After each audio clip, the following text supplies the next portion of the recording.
ऋषि पंचमी व्रत कथा इस प्रकार है। विदर्भ देश में एक सदाचारी ब्राह्मण रहता था। उसकी पत्नी बड़ी पतिव्रता थी, जिसका नाम सुशीला था।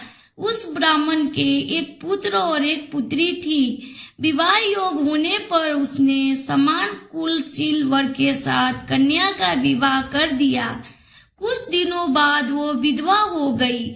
दुखी ब्राह्मण दंपति कन्या सहित गंगा तट पर कुटिया बनाकर रहने लगे। एक दिन ब्राह्मण कन्या सो रही थी कि उसका शरीर कीड़ों से भर गया। कन्या ने सारी बात माँ से कही। माँ ने अपने पति से सब कहते हुए पूछा, प्राणनाथ, मेरी साध्वी कन्या की ये गति होने का क्या कारण है? ब्राह्मण ने समाधि द्वारा इस घटना का पता लगाकर बताया, पूर्व जन्म में ये कन्या ब्राह्मणी थी। इसने रजस्वला होते ही बर्तन छू दिए थे।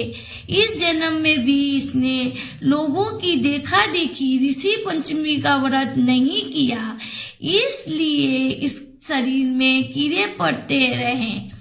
धर्मशास्त्रों की मान्यता है कि रजस्वला स्त्री पहले दिन चांडालिनी, दूसरे दिन ब्रह्मघातिनी तथा तीसरे दिन धोबिन के समान अपवित्र होती है।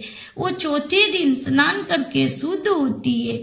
यदि ये शुद्ध मन से अब भी ऋषि पंचमी का व्रत करे तो इसके सारे दुख दूर हो जाएंगे और अगले जन्म में अटल सौभाग्य प्राप्त करेगी। पिता की आज्ञा से पुत्री ने विधि पूर्वक ऋषि पंचमी का व्रत एवं पूजन किया। व्रत के प्रभाव से वो सारे दुखों से मुक्त हो गई। अगले जन्म में उसे अटल सौभाग्य सहित अक्षय सुखों का भोग मिला।